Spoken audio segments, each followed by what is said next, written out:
Physics News. Hi, Andre. Hey, how are you? Can you hear me? Yes, yes, very well. Okay, let me try to share my screen. And I'll get there. Can you see my slides? And can you see them now? Yes. Okay, thank you.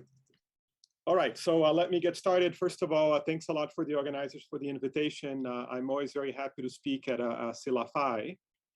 Also, let me thank everybody who's stuck around. You've had a very long day, and I know that in Brazil it's already almost dinner time, so thank you for sticking around. So my job is to tell you something about some more theoretical aspects of neutrino physics. And Rogério had a title for me, which he never mentioned in the email. So I'm going to talk about whatever I want. I think that's the interpretation of how this is going to work. So I'll just give you some overall discussion of the motivation for thinking about neutrino physics and what drives a lot of the experimental questions that we have around. And I'll try to discuss some examples along the way. One thing I did want to mention is, so this SILAFAE 12 3/4 is not super easy to write down using LaTeX. I try to look for this on the internet to see if the 12 3/4 meant something other than just the Harry Potter analogy. And I found this. We all need some help. This is a self-help book called The 12 3/4. So if you're looking for one, here it is. I don't make any money off of this, so it's just free publicity. Okay, so let's start talking about neutrino physics. One of the biggest discoveries in particle physics in the last couple of decades is that neutrino masses are not zero. This comes along with the fact that neutrino masses are not zero, but they're also very, very small. If you've heard me give talks before, I always talk about this picture on the left-hand side here. And this is a plot of all of the fermion masses in the Standard Model. It's a very impressive plot if you haven't spent enough time thinking about it. All of the charged fermion masses in the Standard Model span more than 15 orders of magnitude. And they go all the way from the top quark mass, which is more than 100 GeV, all the way down to the largest possible known lightest neutrino masses, which are of order 10 to the minus 2 or maybe 10 to the minus 3 electron volts. So neutrino masses are at the very bottom of the spectrum. And the one thing which I also like to highlight in this figure is that when you make a plot with 17 orders of magnitude in charged fermion masses, you see a clear separation between the charged fermions and the neutral fermions. So all of the charged fermions are heavy. So, between the electron and the top quark, you have about 6 orders of magnitudes of mass. But everybody else is in between the top quark and the electron. On the other hand, all of the neutral fermions, which are the neutrinos, they are very, very light. They're known to have masses below some fraction of an electron volt. It's also kind of fun to appreciate the fact that while the mass space between the electron and the top quark is more or less populated by charged fermions every order of magnitude or so, the only big gap is between the bottom and the top. You notice that there's a huge gap between the charged fermion masses and the neutral fermion masses. We don't know why that is, but we think it means something important. Now, independent from the fact that neutrino masses are very small, one thing I want to remind you of is the fact that neutrino masses were expected to be zero in the minimalistic version of the Standard Model that we all learned in the last century. So before this new century, we can make a very robust prediction about neutrino masses, and the prediction was that the neutrino masses were zero. So the fact that they're not zero means that there's something missing from our understanding of fundamental particle physics.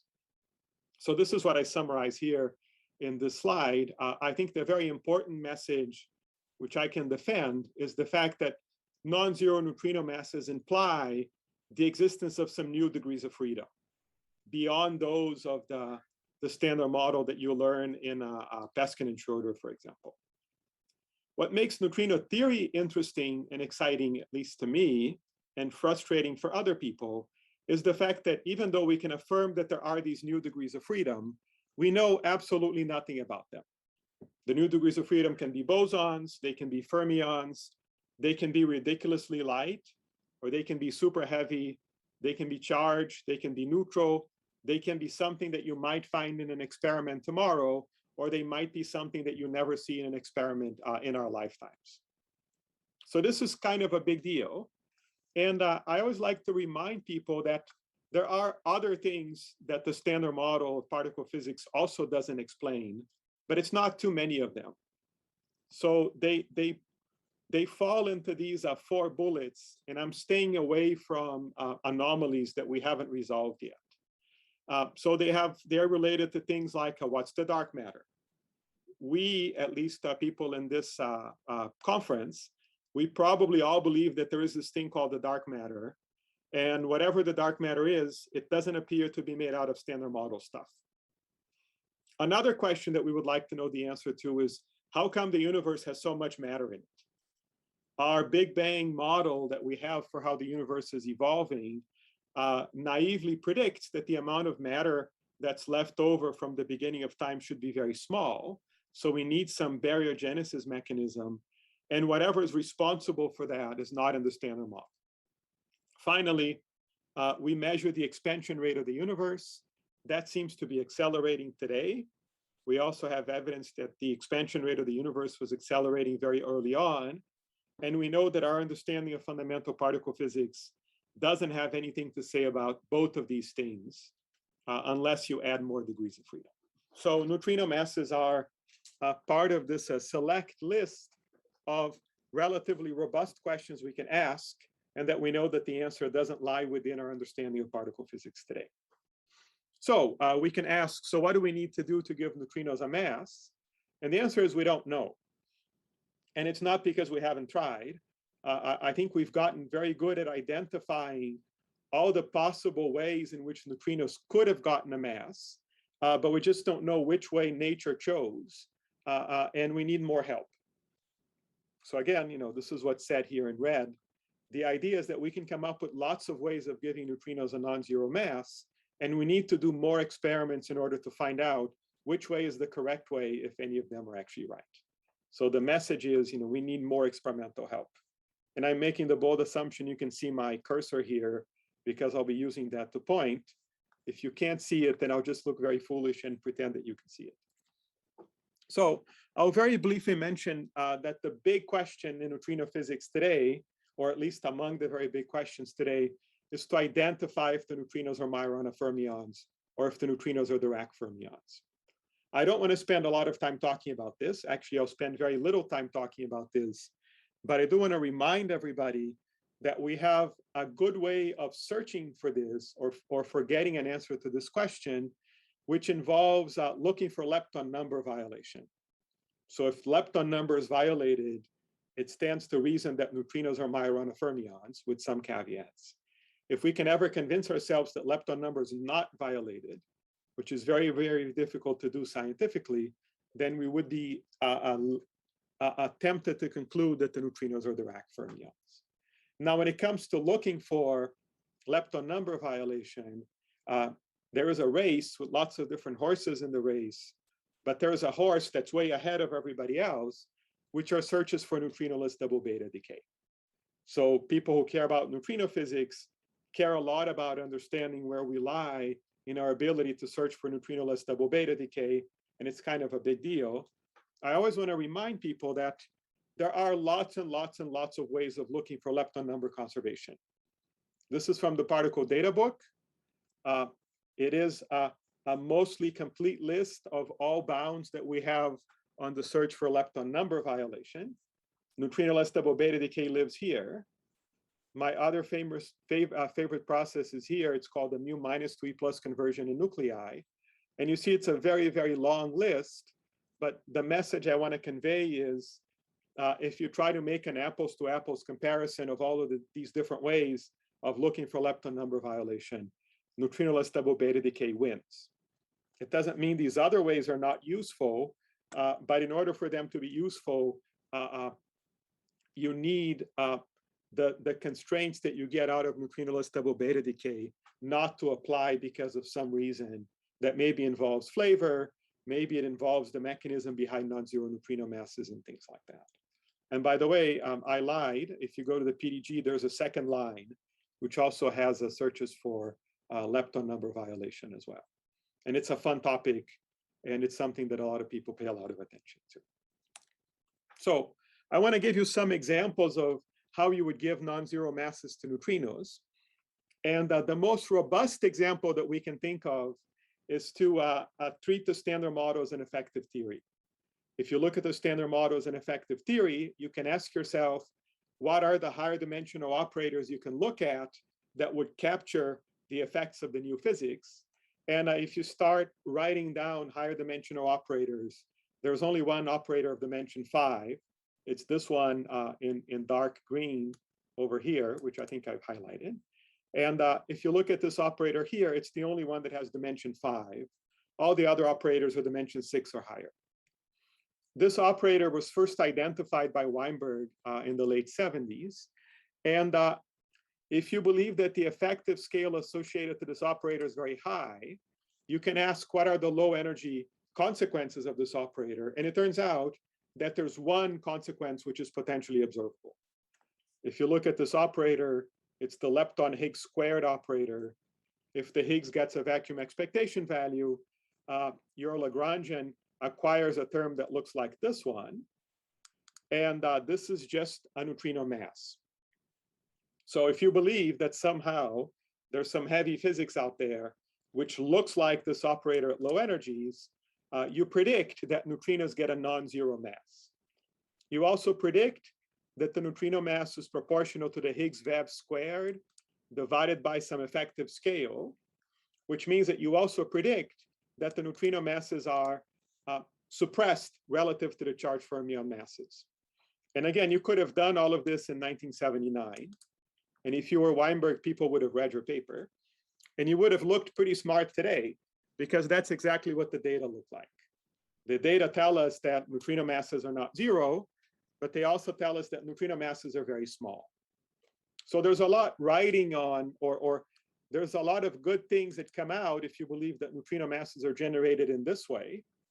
You can make a few more predictions. For example, if you ask what should this naive scale be, the answer is about 10 to the 14 GeV, which is a very high scale.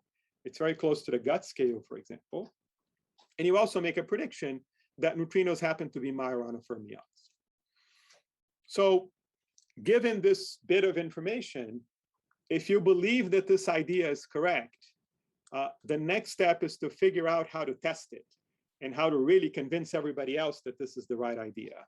And that's where life gets hard, because whether or not the physics responsible for this is visible depends on what kind of physics there is out there which looks like this operator at low energies. So again, whether or not there are more observable consequences of this physics is related to the ultraviolet completion of this.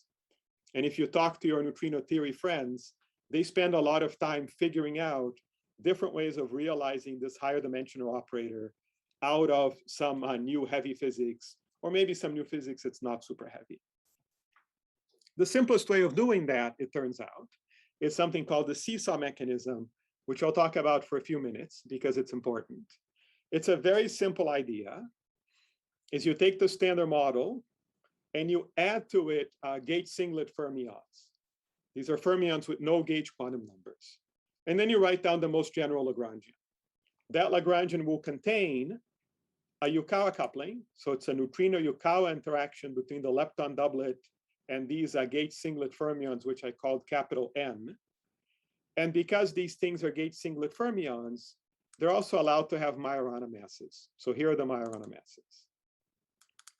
If you take this very simple Lagrangian and you look at it at low energies after electric symmetry breaking, you actually make a nice prediction that not only there are massive neutrinos, but there are actually 6 massive neutrinos. And again, they all have mass. So that's good because our model, nature is telling us that neutrino masses are not zero. So you can then ask yourself, can I fit these data by picking these Yukawa couplings and by picking these Majorana masses for the right-handed neutrinos? The answer turns out to be yes. So here, for example, is So let me just say this in words very quickly. Again, I have this parameter and I have this other parameter. I can use these parameters to fit all the data that we know about. And I can also make more predictions. One prediction that I can make, or that I identify already, is that there are more neutrino states. Now, these new neutrino states are very difficult to detect because most of them are made out of something that has no gauge quantum numbers. But they have a non-zero mixture with the lepton doublet. So that means that they can couple to the W and the Z a little bit, and that's governed by a mixing parameter. So I can fit the data that has to do with the neutrino masses, and I can make a prediction for how heavy these new neutrino states are and how much they mix with something that talks to the weak sector. And this is what's depicted here. This is a very messy plot, but what I want you to look at is the x-axis here. This is the mass of the heavy neutrino, or it's the mass parameter of the right-handed neutrinos. And the one thing I want to point out is that if this number is anywhere between 0 and about the gut scale, you get a good fit to the data. So that's just how life works. This model is not very constrained by data. You can look for these new neutrino states, and because we haven't seen them yet, you can rule out some region of the parameter space. And that's the region here that's highlighted in red. So we know that these new neutrino masses are not between, let's say, between a 10 to the minus 9 electron volts and about 1 electron volt. But anything below 10 to the minus 9 or 10 to the minus 10 electron volts is fine. Anything above 1 electron volt is also fine. So this is still allowed by the data. Now we can still look for these new neutrino states. And this is what these black lines are supposed to represent. They represent how much or how strongly coupled these new neutrino states are. And the point is, the heavier they get, the more weakly coupled they get. There's a lot of uncertainty on how strong these new couplings have to be because we don't know what the light neutrino masses are. But that's encompassed by this spread in the black line. So the real line is probably somewhere in between the top black line and the bottom black line. Okay, so that means that we can make a prediction for what this thing here is supposed to be. Now, current experiments are working very hard in looking for new neutrino states in this region over here. These are oscillation experiments looking for new, very light stereo neutrinos that would show up in an oscillation experiment. We can also make some progress over here by looking at neutrinos from the sun and astrophysical neutrinos. And we can make a lot of progress in this region over here. So there's a whole bunch of meson decay experiments and deep and elastic scattering neutrino experiments and all kinds of experiments that are making progress in this region of the parameter space, which I really hope you can see. And they're moving down this way, and they're trying to eat up into this region of the parameter space here.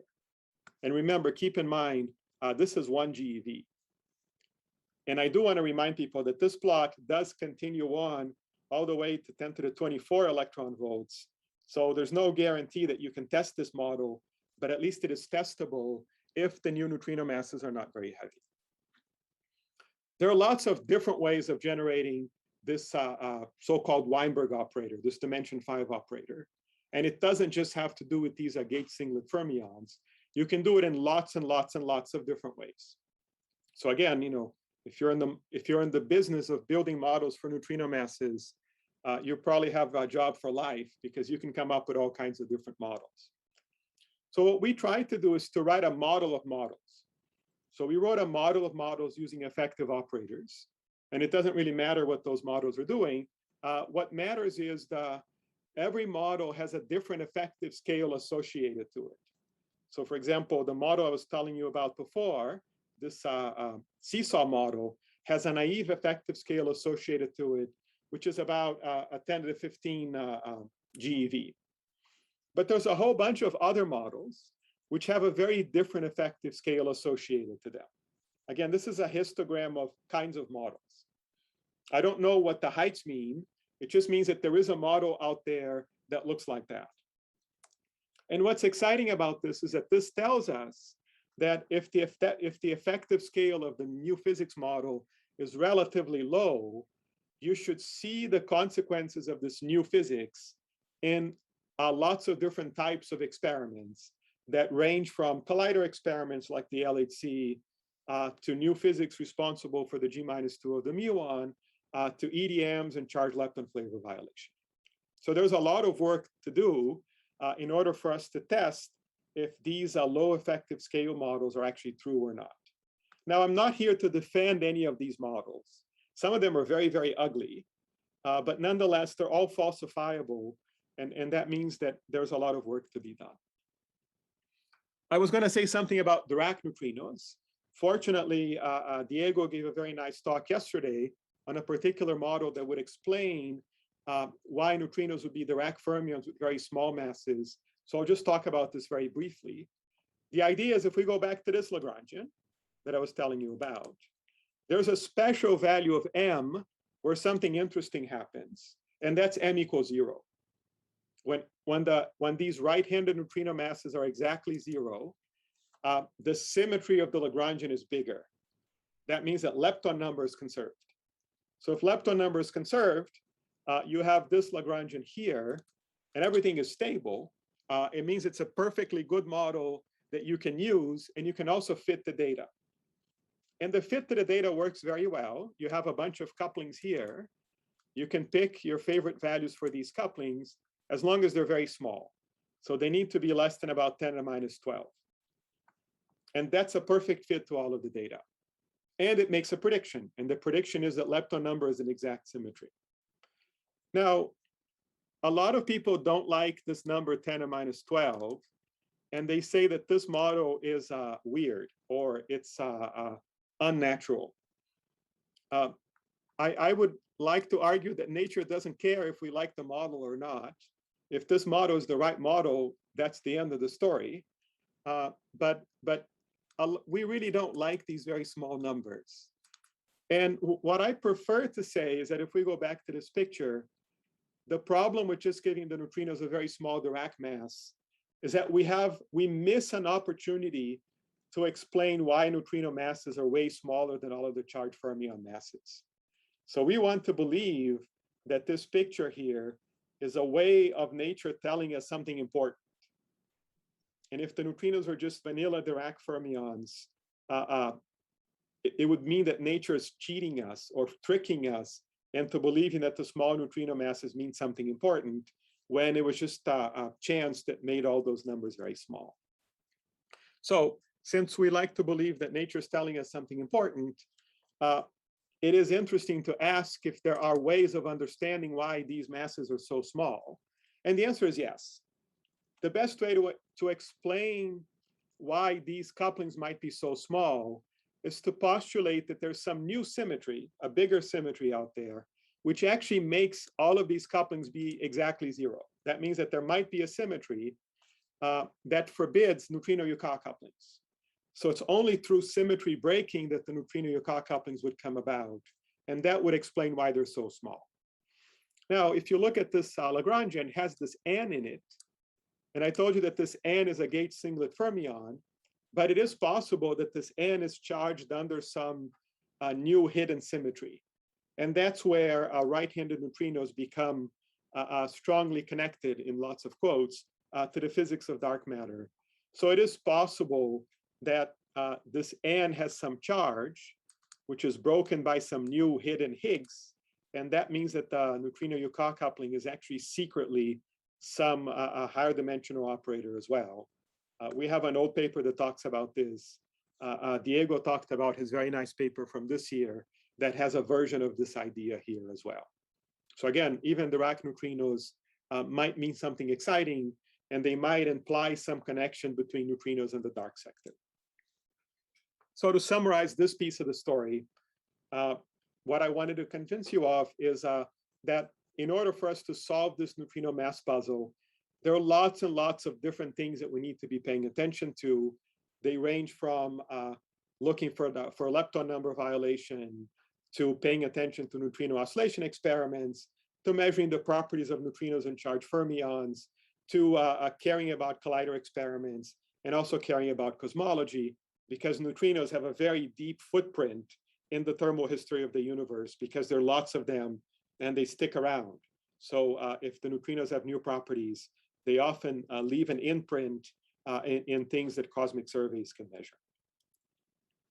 However, and I do want to concentrate on a particular type of probe that's important for neutrino physics, and that's neutrino oscillation experiments. So again, the really big discovery is that neutrino masses are not zero. But it's important to appreciate the fact that if we had never done a neutrino oscillation experiment, we would not know that this is true. Neutrino masses are so small that they only show up, at least until today, in neutrino oscillation experiments. So it stands to reason that if you do more neutrino oscillation experiments, there's a chance you might learn something about the new physics that lurks behind these non-zero neutrino masses. Now, there's no guarantee that by doing next generation neutrino oscillation experiments, we're going to find out how neutrino masses happen. But there's also no guarantee that it won't happen either. And again, that's sort of how science works. We always need to do the experiment before we know what the answer is. It's very difficult to do it the other way around. So very briefly, Anthony didn't talk about this, but everybody knows we've measured neutrino mixing parameters and neutrino oscillation parameters very well. These are mixing angles, and these are differences of neutrino masses squared. This is an old table from 2018. There's a new table from several months ago. It kind of looks like this one, but the measurements are more precise. There's a lot of things about there are a few things about neutrino oscillations we haven't measured yet. And Anthony talked about a few of those, including the search for CP invariant violation, including measuring the octant, and including measuring the neutrino mass ordering. And experiments like the Dune experiment are designed to answer these questions here in these bullets. But I do want to remind people that the real question is not getting the answers to these bullets, but the real thing that we're excited about is to find out if the picture that we have constructed, that is that neutrinos have masses and mix, is the whole story behind neutrino oscillations, or whether there's some other new phenomenon hiding behind these discoveries that we have made.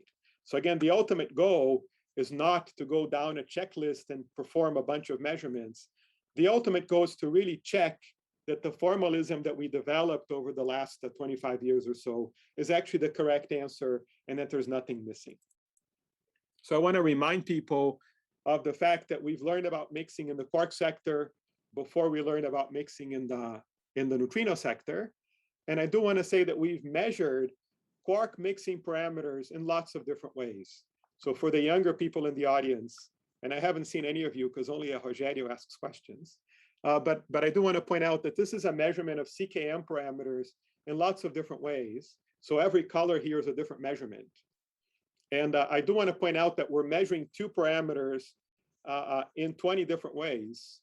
And it sounds like a waste of measurement, but the whole point of this picture is not to make a measurement of these two parameters, but it's actually to ask if these different measurements of the same parameters agree or not. If they didn't agree, they would indicate to us that there's something missing. So, and by the way, they do agree. They all agree in this little region over here. This plot, by the way, is old. It's about 12 years old.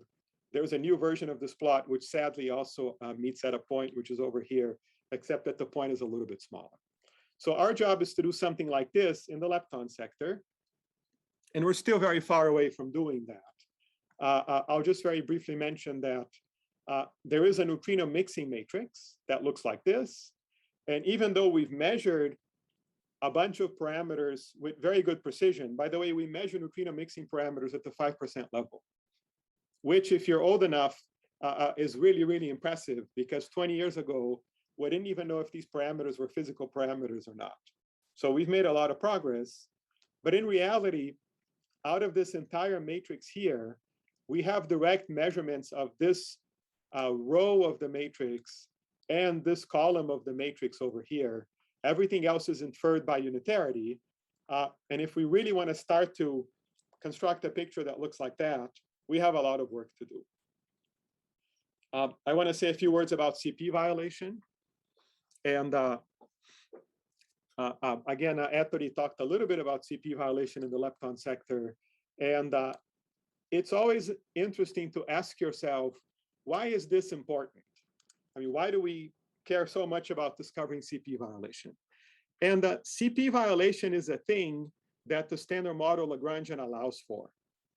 There's enough degrees of freedom in the Lagrangian that you can write couplings that violate CP. As far as we know, there are two parameters in the Lagrangian with zero neutrino masses that violate CP.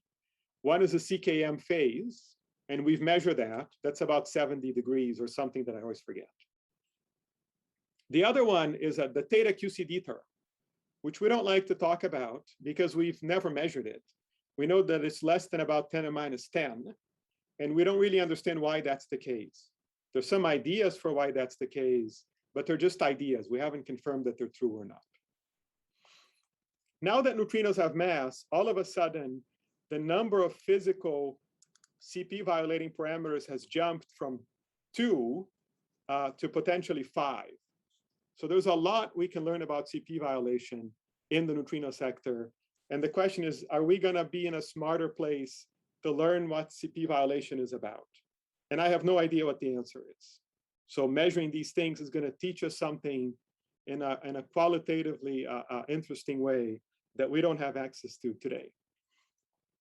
And somehow this didn't come out very well. But what I do want to point out is that if you wanted to guess how big the CP violating phase is in the neutrino sector, and you ask around, I think most people will say it's some big number, 45 degrees, 270 degrees, 135 degrees. But there's no guarantee that this will happen. You know, remember, this theta QCD term is super tiny. We think that this has to do with axions or something interesting, but we have no evidence that that's true.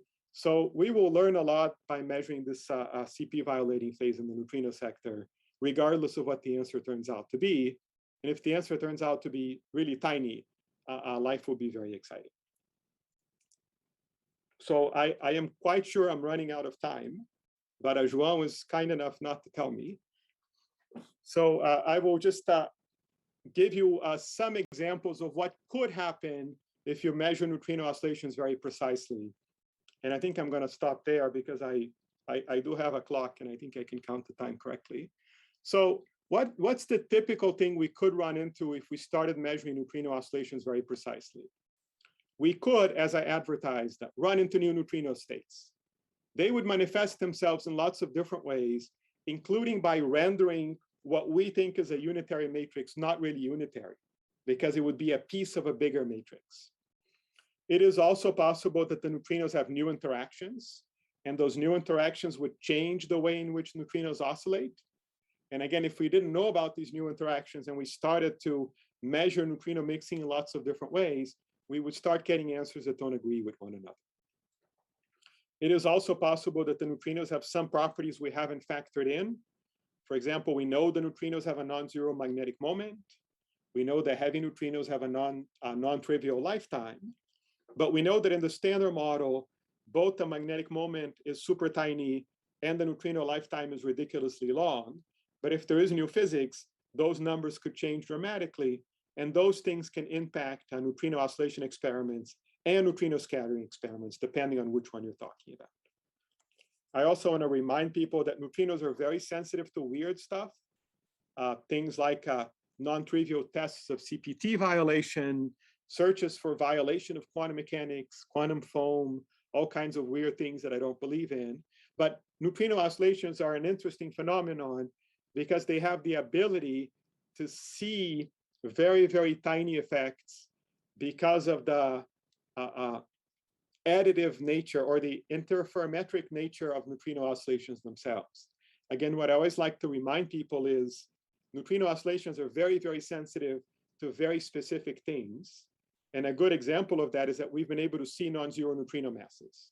And non-zero neutrino masses are very, very tiny, but nonetheless, in a neutrino oscillation experiment, you can get a huge effect out of a super tiny neutrino mass if you're patient enough to build your detector far away enough that you can accumulate your data and see this very, very big effect that picks up because of the building of the phase effect.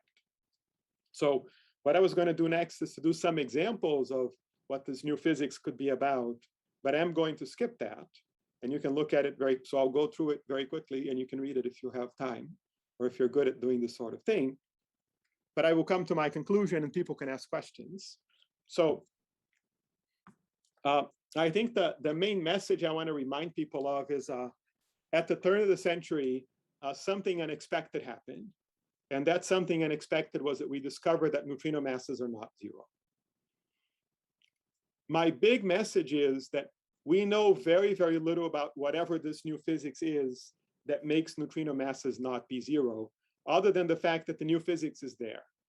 Again, the new physics can be very heavy, it can be very light, it can be bosons or fermions, it could be charged, or it could be something that we'll never, ever, ever see in a laboratory experiment.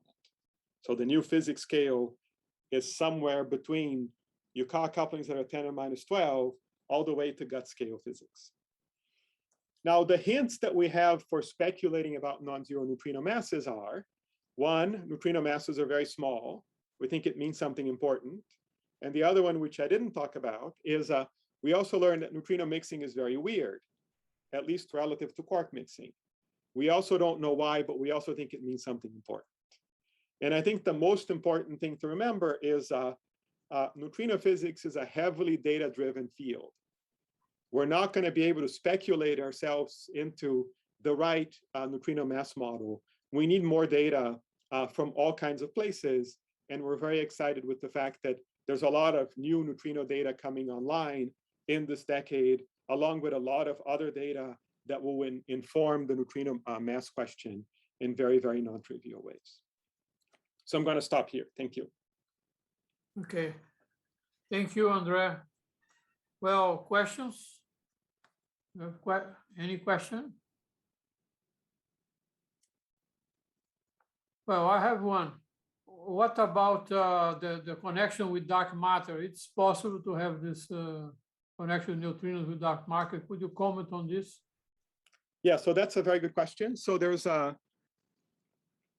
are lots of potential connections. I think the most straightforward connection is that the dark matter could be a neutrino, or it could be a heavy neutrino. It is a logical possibility. And if the neutrinos have the right properties, the dynamics of neutrino mixing are enough to generate a relic density for the dark matter. This model is very exciting because the dark matter that you get out of this model is a decaying dark matter model. It's a dark matter that decays very slowly into photons. So you can see evidence for this dark matter by looking for X-rays that come from regions where you expect a lot of dark matter, but nothing else to be there. So this model is a great idea. It's also under a lot of stress from experiment because we haven't seen enough of these X-rays to convince ourselves that that's what's going on. It's a big debate because people say that they have seen X-rays, they haven't seen X-rays. Let's stay away from that debate. But if you tweak the model where the neutrino is the dark matter, you can make it work by giving the neutrino some new properties and things like that. That's one very nice connection. Another connection, which I mentioned very quickly, is it is possible that the same physics that's responsible for non-zero neutrino masses also is responsible for the dark matter to be there. And again, Diego talked about this in his model yesterday, where he had some hidden sector that had some internal symmetries in it. And those symmetries both explained why the neutrino Yukawa couplings were very small, but they also left behind a relic particle that was the dark matter. And I hope I'm representing Diego's model correctly in a few words. So, so it is possible that this happens, yeah. Yeah, he has raised the hand. Then, yeah, Diego. that was before I said something stupid, so that's good. So maybe he has something else to complain about. Please, Diego. No, your explanation was fine. Thank you very much. My question is regarding the micro-boom result, the two results on photons and electrons. What do you think that is the status or possible explanation for the LA-Cindy anomaly? Yeah, so I have a couple of slides on that, just for people who have no idea what I'm talking about. So this is a good question. And it's at the very end here. These are the backup slides. So again, There's something interesting going on in neutrino physics, which are these so-called short baseline anomalies. So we see more events than we expected in a couple of experiments, the LSND and the mini-Boone experiments. And that can be interpreted as an oscillation between a muon neutrino and an electron neutrino with a very, very small oscillation length, so a very large delta M square. So there's also a whole bunch of other things which I don't want to talk about, but there are these two experiments, LSND and mini-Boone, which can be interpreted as evidence for this phenomenon. Now, you have to construct a model where this actually works, and that's a difficult question that I don't want to talk about. But what is exciting is that there is a new experiment called microBoone that was designed to interpret the axis of events observed by mini-Boone. And the story is the following. We don't really know if the axis of events in mini-Boone is due to electrons appearing in excess in your detector, because mini-Boone has a hard time telling photons from electrons. So they don't know if the axis is due to electron-like events or if it's due to photon events. So microBoone can distinguish photons from electrons, and they're located very close to where the mini-Boone experiment was. And they're also a liquid argon detector of the type that Ettore talked about before me. So they're very well positioned to see if there's an excess of photon events or an excess of electron events. They've been taking data for a long time, and they came up with two exciting results recently, which are summarized here. So again, the plot on the right-hand side is a specific search for an excess of photons in neutrino scattering in the microBoone experiment. If we concentrate on one of these panels, let's say the one on the top right, the result of the measurement is the dot with the error bar. The standard model expectations are this black lines that go like that. And this dotted line up here is what you need to explain the mini-Boone anomaly, saying that it's an excess of photon events of this type.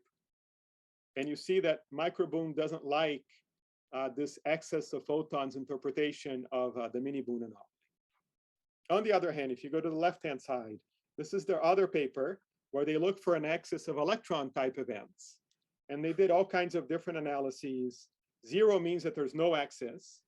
The black points with a solid error bar is the result of microBoone. And 1 in these units is what you need in order to explain the mini-Boone result as an excess of electron neutrinos. And you see that the black points, for the most part, do not like 1, they like 0. So microBoone is telling us, apparently, that there is not an excess of photon events, and there's not an excess of electron events. So you should be asking yourself, what the hell is happening at mini-Boone? The answer is we don't know. There's a lot of work to do. The kinds of statements that microBoone can make right now relative to interpretations of mini-Boone data, they happen at the 2 sigma level. They have more data in the CAN, which they're in the process of analyzing. So we expect some of these error bars here to get smaller. So life might become more certain. And I do want to mention, of course, that microBoone is very good at doing these very specific searches. So they can look for photon events, or they can look for electron events. And if they don't see an excess in both of these things, you can ask, what could the axis be? The answer, of course, is we don't know, but it is possible. For example, there's a very nice paper by São Paulo people that say that maybe the axis of events has to do with the production of some particle that decays into E plus E minus. So if you have an E plus E minus pair, as far as mini-Boone is concerned, that looks like a photon and it looks like an electron. But as far as the microBoone analysis is concerned, maybe their selections are such that they don't see these E plus E minus pairs because those don't look like one photon and they don't look like one electron either. So if microBoone does a dedicated search for E plus E minus pairs, it is possible that they'll run into this other solution. Now I should have prefaced all of this by saying, this is pure speculation on my part because microBoone has not done these analyses. So it is possible that this particular solution also doesn't work. But again, it is something that people are excited about. And I think we should anticipate seeing some theory papers on explaining how you can have a non-zero excess of events in mini-boon and not having seen what's going on by doing these two microboon analyses. I hope that was the question, because it was a long answer. Okay. Well, Ibrahim, please. Yeah, hi, that's a great talk you have. Could you suggest any other process other than neutrinos double beta decay for establishing Majorana nature of neutrino? Yeah, this is a very good question. So let me find a slide which might illustrate this. Actually, no, let me not do that. So let me just talk, which is probably better. So the challenge is the following. We need to decide if the neutrinos are Majorana fermions or Dirac fermions. So you need to ask yourself, what do Majorana fermions do that Dirac fermions don't do, or vice versa? And then we have to look for that.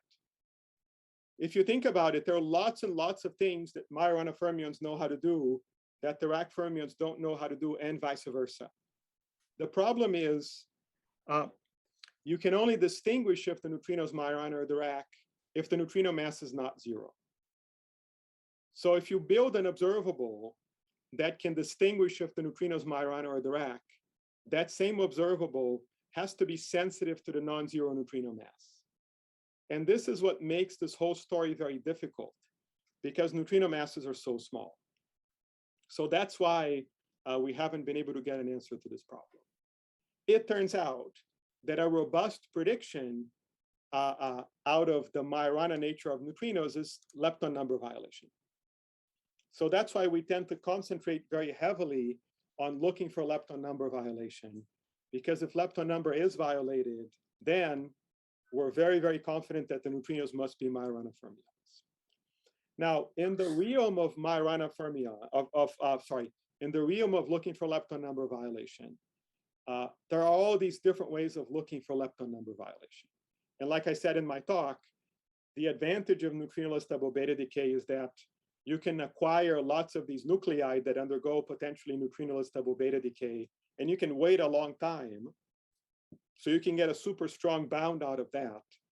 All the other processes that we have here, they involve meson decays or baryon decays. And those mesons and baryons are very expensive to make, and they don't last very long. So that's why neutrinoless double beta decay bounds are so good. Now, it is possible, because neutrinoless double beta decay only involves electrons, it is possible that for some reason that we don't understand, in the pure electron part of the neutrino sector, lepton number violation is zero, which then would make all of the lepton number violation reside in observables that involve muons or taus. If that's the case, then neutrinoless double beta decay bounds are powerless. And then you have to appeal to all different kinds of bounds. And then in that regime, very powerful bounds are things like these rare kaon decays, including this one, which I like a lot, this K plus to pi minus mu plus, and variations thereof.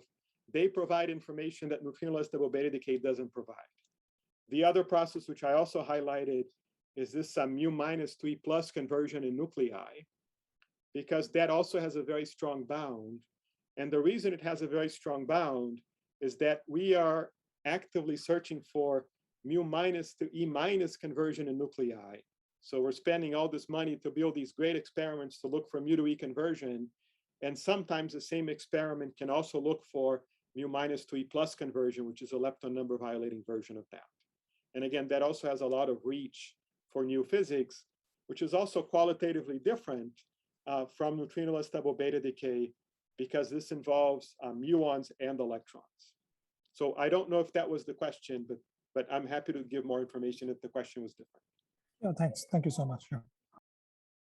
Andre, sorry, going back a bit to the results of microboon, I think you gave a very good discussion of what they have seen and not. Maybe it's good to stress, I would like your opinion on that, it is true that maybe some models of stellar neutrinos especially those that maybe will decay into some scalar that then decays into two electrons. If they do the whole analysis, could be disfavor. But there has been some confusion, at least in the general public, so to say, or general physics public, physicists, of how these impact stellar neutrinos. I think it would be good to clearly state that this may prove some type of stellar neutrinos, but in no way will really, make the idea of lighter stellar neutrinos to be dead. So maybe you can say something in your own words in that direction, please. Yeah, no, this is absolutely, so this is absolutely correct. So let me just say lots of things which are important. One is Microboon made absolutely no claims about stellar neutrinos, period. So if you're quoting from the Microboon collaboration, what they did was this plot here on the left, which is to look for an excess of electron production in their detector, and they don't see an excess of electrons in their detector. That's the end of their statement. If you interpreted this non-observation of electron-like events in the language of stellar neutrinos, which again, the experiment did not do, you would probably be able to rule out some region of the stellar neutrino parameter space. Actually, I'm sure you would be able to rule out some region of the stellar neutrino parameter space. And that region probably constrains the stellar neutrino interpretation of the mini-boon result. It probably doesn't rule it out completely, I would be willing to bet.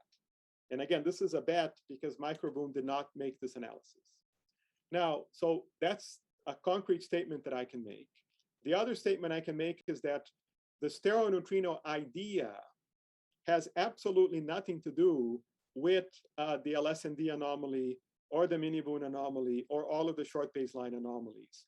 Stellar neutrinos are a very nice new physics idea that is good for all kinds of different things. And stellar neutrinos have all different kinds of properties. And some of those properties we have been able to constrain experimentally. There's a huge parameter space which is still open that we have not been able to constrain, where lots of exciting things still happen. So again, I think you can make the statement that Microboon does not provide positive evidence for the existence of stellar neutrinos. You can also say that Microboon rules out certain properties for the stellar neutrinos. But I think you can also say with a lot of certainty that Microboon does not rule out stellar neutrinos as a physics concept or as a very interesting tool for addressing a lot of the unanswered questions that we have in particle physics today.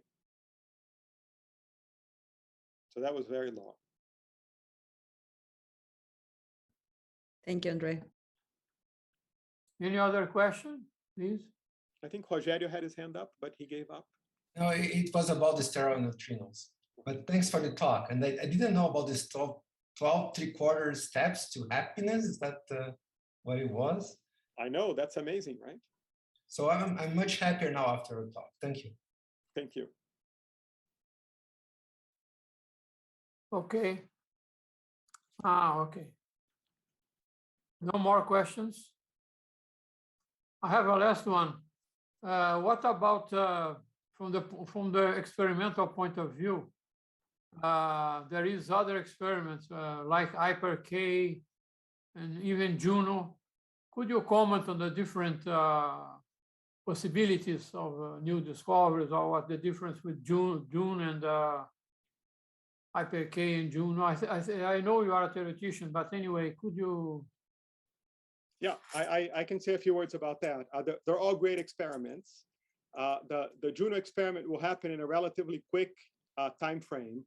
So Juno, the numbers keep changing, but they will be taking data in 1 or 2 years from now. I believe that statement is correct. And they are a very sophisticated reactor neutrino experiment that is aiming at looking at the mass ordering, but at the same time, they're also going to provide a very independent measurement of what are called the solar mixing parameters, delta m squared 1,2 and theta 1,2, and they will do that at the percent level. So this will be super exciting because right now, for example, the mixing angle sine squared theta 1,2 is mostly measured by solar neutrino physics, or almost exclusively by solar neutrino physics. So this will be our first reactor measurement of sine squared theta 1, 2. So we're very excited about comparing those two numbers. So that's one thing that Juno is very good at. Juno is also very good at measuring some things very precisely. So they can see the oscillations with a lot of resolution. So, and they should be able to see lots of oscillations. So if there's some new physics that dampens the oscillations a little bit, Juno is very good at looking for that. So you can look for things like a neutrino decoherence, which I've worked on. So that's why I'm mentioning. But you can also look at things like a neutrino lifetime that will also wash out these very small oscillations as well. So that's the Juno experiment. The big players for the next decade, as Anthony just talked about, are the Dune experiment, and which we didn't talk about is the Hyperkamiokande experiment. Superficially, these experiments are multi-purpose long baseline experiments that are aimed at looking for CP violation and measuring the neutrino mass ordering. So they have the same goals that are easy to specify, but they complement one another in lots of different ways. So in the context of looking for new phenomena, for example, the Dune experiment has a very long baseline and pretty high energies. Hyperkamiokande has a much shorter baseline and relative energies which are much lower. So from a new physics point of view, there are new physics scenarios that impact Dune and Hyper-K differently. Another thing that's also very different is in the Dune experiment, matter effects are very strong. That allows you to measure, for example, the neutrino mass ordering very well. And in the Hyperkamiokande experiment, matter effects are not super strong, which makes it harder to measure the mass ordering, but it also makes it a little bit easier to analyze your data. So there are all kinds of trade-offs between those two experiments. The detector technologies are very different. So I think that I am very comfortable making the case that they complement one another very well, and the world will be much better with both experiments because of lots of things. You know, these experiments are very difficult. So the technologies are different. The energies are different. So if something unusual happens here or there, it's very important to have somebody check that what this other experiment is doing is actually making sense. So I think that those two experiments are the big players for the future. They're kind of like a grown-up version of NOVA and T2K, which are the experiments that are running right now. And they complement one another in lots of things. And they will also help confirm whatever discoveries one makes or the other one makes. So that's Angelo Linton talk about experiments in a seminar about experiments in space. Could you have, it would be any better to do any experiment in space for neutrinos physics, or you have an idea?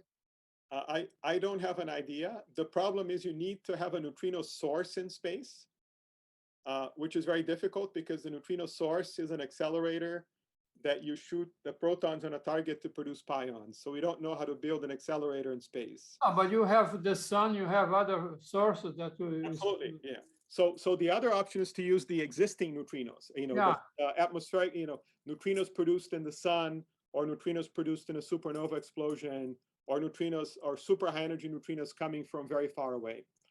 These experiments, of course, are very exciting for neutrino physics because they are sensitive to certain properties that the neutrinos could have. So by doing these experiments, we hope to learn a lot about neutrinos. I think the challenge from the particle physics point of view, and that's the opposite of what Angela cares about, is we don't understand these neutrino sources very well, except for the sun. So the sun we think we understand very well. We don't understand where these cosmic rays are coming from in any detail. So that means it's difficult to use the neutrinos at the same time to learn about the sources and to learn about the neutrino properties. You have to pick one. And because we don't know the sources very well, you know, the uncertainty that's induced by the fact that we don't know the sources very well is such that it prevents us from making robust measurements of neutrino properties using these neutrinos, with some exceptions. So we can measure if the neutrinos have an oscillation length which is ridiculously large by looking for very robust signatures of this in these neutrino source experiments. we can make measurements of the neutrino lifetime if the lifetime is 10 to the, I don't know, 10 to the 10 years or something like that, because those sources are very far away. But we can only make a handful of good measurements of neutrino properties using these astrophysical neutrinos. For the solar neutrinos, I am a big fan of solar neutrinos. We can do lots of exciting measurements with solar neutrinos. And we've already proven that that's the case. You know, most of what we learned about neutrino physics until 25 years ago was from solar neutrinos. And we're hoping that in the future, there will be bigger and better solar neutrino detectors. And it's ironic or fortunate that we know this is going to happen, because we're building these gigantic dark matter detectors. And these dark matter detectors are so big and so good that they will see solar neutrinos whether they want to or not. So we're going to be collecting interesting samples of solar neutrino data and atmospheric neutrino data in these next generation WIMP search experiments. And we hope to get a lot of new information from the neutrinos coming from the sun as well. But again, we don't need to build anything in space to look for the solar neutrinos. So going to space for neutrino physics only makes sense in the context of what Angela will surely talk about on Friday, which is you want to use the Earth as your detector, which means you want to be in space and you want to look down and you want to monitor this gigantic piece of atmosphere, as you know very well. From it's the similar idea as the Auger experiment and these other ultra high energy cosmic ray type experiments. Okay, thank you. Well, any other question?